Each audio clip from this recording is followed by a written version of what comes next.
माता सरस्वती और मेरे गुरुजनों को वंदन करके मैं प्राचार्य दादा साहेब कोरेकर पवार आज 14 सितंबर हिंदी दिवस के अवसर पर कुछ हिंदी भाषा के बारे में बात करने के लिए यहाँ उपस्थित हूँ। लगभग 35 साल तक हिंदी पढ़ाने का कार्य मैंने स्कूलों में अध्यापक के रूप में किया और अब सेवा मुक्त होकर लगभग 17 साल हो गए, फिर भी स्कूल की याद आज भी आती है। और ऐसे में आज 14 सितंबर हिंदी दिवस मनाया जाता है, खास करके स्कूलों में मतलब पाठशालाओं में मनाया जाता है। और इसी अवसर पर हिंदी को बढ़ावा देने की कोशिश की जाती है। 14 सितंबर 1949 को भारतीय राज्य घटना सभा ने हिंदी को राजभाषा घोषित किया और हिंदी राजभाषा और उसकी लिपि देवनागरी भी उसके साथ घोषित की गई। अतः पूरे उत्तर हिंदुस्तान में हिंदी का बोलबाला था। हिंदी वहाँ के लोगों की भाषा थी। उसके साथ साथ महाराष्ट्र में मराठी भी बोली जाती है, फिर भी मराठी के साथ हिंदी भी बोली जाती है, क्योंकि मालवा मध्य प्रदेश के से सटकर ये मराठाओं का प्रदेश है और इसीलिए उनको हिंदी के साथ साथ मराठी भी आता है। अतः लगभग आधा हिंदुस्तान हिंदी बोलता है, उसकी विविध बोलियां बोलता है। इसीलिए भारत की एक भाषा हो, दक्षिण के लोगों का विरोध था, लेकिन लगभग अब 70 बरस हो चुके हैं कि लोग हिंदी बोलने की कोशिश करते हैं। राजभाषा घोषित करने के बाद करवर की भाषा हिंदी होनी चाहिए और लोगों में हिंदी का प्रचार होना चाहिए। इसीलिए हर जिले में, हर नगर में हिंदी राजभाषा का निर्माण भी किया था।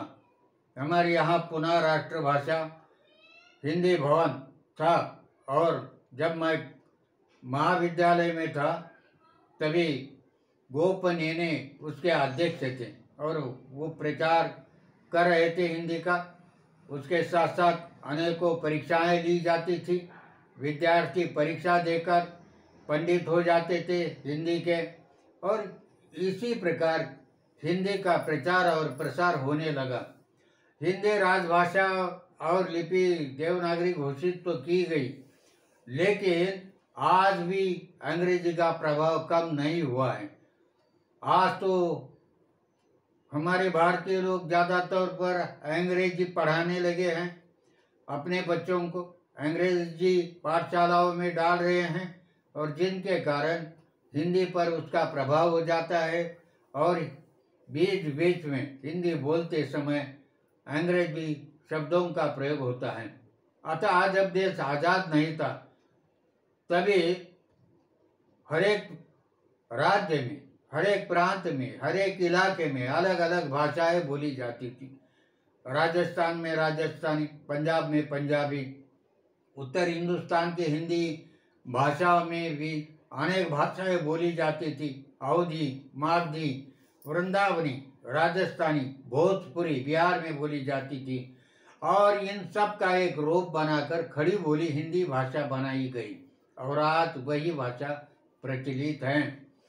हिंदी में बहुत से महान कवि और साहित्यिक हुए, जिनमें कहा जाता है कि सूर सूर तुलसी शशि उड़ुगन केशव दास, अन्य कवि खद्योत समग जहत करित प्रकाश। सूरदास और तुलसीदास हिंदी के महान कवि माने जाते हैं। उसके साथ साथ कबीरदास का भी स्थान है और अनेकों हिंदी आचार्यों ने, हिंदी लेखकों ने इस भाषा को समृद्ध बनाने का प्रयत्न किया। सन 1918 में महात्मा गांधी में हिंदी साहित्य सम्मेलन में अपने विचार व्यक्त करते हुए कहा था तभी देश स्वतंत्र नहीं था कि हिंदी को राजभाषा बनानी चाहिए। और वैसा ही आगे चलकर हुआ, क्योंकि जन सामान्य की यह भाषा है। सामान्य से सामान्य आदमी भी हिंदी बोल सकता है, चाहे मजदूर हो, चाहे प्राध्यापक हो, चाहे अध्यापक हो, चाहे किसी भी व्यावसायिक आदमी हो, वह हिंदी बोल सकता है और एक दूसरे से आदान प्रदान भाषा के द्वारा कर सकता है।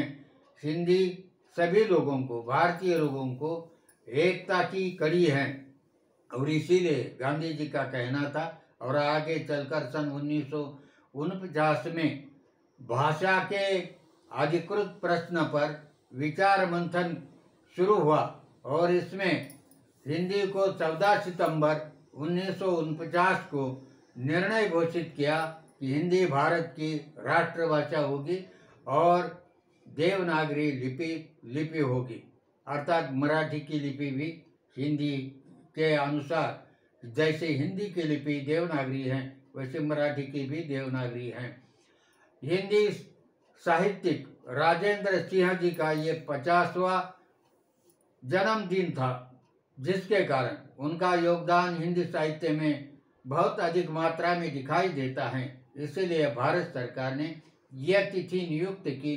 14 सितंबर राजेंद्र सिंह का जन्मदिन होने पर राष्ट्रभाषा दिन उन्होंने घोषित किया कि 14 सितंबर ही होगा और इसीलिए 14 सितंबर 1949 को भारतीय राज्य घटना की अनुसार हिंदी राजभाषा बनी।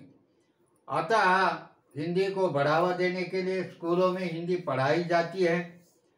हर स्कूल में हिंदी के अध्यापक होते हैं। मैंने भी 35 साल हिंदी का अध्यापन किया। जब कॉलेज में था, बीए में, तब हिंदी अधिवेशन पुणे में हुआ था और बड़े बड़े लेखक उत्तर हिंदुस्तान से यहाँ पुणे में आए थे और हिंदी की विचार मंथन हिंदी का हुआ। उनके व्याख्यान हमने सुने। उस समय हजारी प्रसाद द्विवेदी हिंदी के प्रसिद्ध लेखक थे। कवि नरेंद्र जी हिंदी के प्रसिद्ध कवि थे और बनारस विद्यापीठ के बड़े बड़े महान पंडित भी यहाँ आए थे, जिनके कारण हमें भी हिंदी के प्रति प्रेम हुआ कि हिंदी सीखनी चाहिए और सिखानी भी चाहिए। अब हिंदी को बढ़ावा देने के लिए स्कूलों में प्रतियोगिता रखी जाती है इस दिन के लिए और 14 सितंबर से एक हफ्ते तक हिंदी भाषा के लिए विविध प्रकार के तत्व लोगों के सामने आने के लिए, उसका प्रचार होने के लिए लेखन की प्रतियोगिता रखी जाती है, वक्तृत्व की रखी जाती है और यह स्कूलों में होता है। बाहर तो आज क्या व्यवहार में लगभग सभी लोग मराठी के साथ साथ हिंदी के साथ साथ या अन्य भाषाओं के साथ साथ हिंदी का भी प्रयोग करते हैं। अब हिंदी भाषा को बढ़ावा देने के लिए राजभाषा कीर्ति पुरस्कार 39 पुरस्कार भारत सरकार ने रखे हैं और राजभाषा गौरव पुरस्कार भी रखे जाते हैं, जिसमें प्रथम हिंदी का प्रचार प्रसार और हिंदी साहित्य में अपना योगदान देने के लिए जो लोग आगे बढ़ते हैं उनके लिए प्रथम क्रमांक का जो पारितोषिक होता है, पुरस्कार होता है, वो 2 लाख का होता है। द्वितीय पुरस्कार 1,50,000 का होता है। तृतीय पुरस्कार 75,000 का होता है और उत्तेजनार्थ पुरस्कार 10,000 के 39 पुरस्कार भी जाहिर किए जाते हैं। इस प्रकार हिंदी का प्रयोग सभी व्यवस्था में हो, सरकार दरबारी हो, सरकार कचहरी में हो, स्कूलों में तो होता ही है, क्योंकि विषय अध्यापक पढ़ाते, विद्यार्थी सीखते हैं और इस प्रकार भारत भर में हिंदी का प्रचार हो और एक समृद्ध भाषा बने, क्योंकि हमें पढ़ाने वाले उस समय जो हमारे प्राध्यापक थे, डॉक्टर अशोक कामत सर, वो हिंदी के और मराठी के एक बड़े लेखक हैं। उनके साथ साथ डॉक्टर प्रभाकर ताकवले जी, उनका भी योगदान इसमें है। वे विद्यापीठ में पढ़ाते थे, पुणे यूनिवर्सिटी में। और उस समय पुणे यूनिवर्सिटी के जो प्रमुख थे हिंदी विभाग के, आनंद प्रकाश दीक्षित साहब थे, जिनका भाषा पर पूरा प्रभाव था।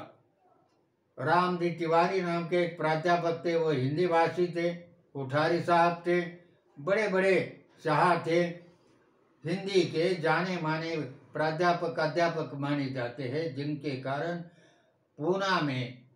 पुणे विद्यापीठ में या गरवारे कॉलेज में, महाविद्यालय में हिंदी का प्रसार और प्रचार हुआ। और उनसे मेरे जैसे हजारों अध्यापक तैयार हुए, और जिनके कारण हजारों विद्यार्थी भी हिंदी पढ़ने लगे। और इस प्रकार हिंदी दिन आप स्कूलों में, पाठशालाओं में मनाया जाता है। और इसीलिए आज हिंदी दिन 14 सितंबर होने के कारण मैं भारतीय सभी लोगों को इस शुभ अवसर पर उनको हिंदी दिवस की बधाई देता हूँ, और सोच लेता हूँ कि हर एक आदमी, भारत का हर एक नागरिक हिंदी सीखने की कोशिश करे और अपने देश को मजबूत बनाने की कोशिश करे, क्योंकि इसके द्वारा आदान प्रदान होगा। दक्षिण की ओर हिंदी को विरोध था। दक्षिण के लोगों का कहना था कि अंग्रेजी करे भारत की राजभाषा, लेकिन राजभाषा अंग्रेजी समझने वाले 2-3% लोग भारत में हैं, जो पूरे तौर पर अंग्रेजी समझ भी नहीं सकते, तो वे बोल क्या सकेंगे। और इसीलिए हिंदी को राजभाषा का जो सम्मान दिया वह उचित है। और इसीलिए मैं हिंदी के सभी आचार्य, प्राचार्य, लेखक, कवि, इनको नमन करके आज के दिन सभी को हिंदी अवसर पर, दिन के अवसर पर बधाई देकर यही मेरे 2 शब्द समाप्त करता हूँ। जय हिंद, जय महाराष्ट्र।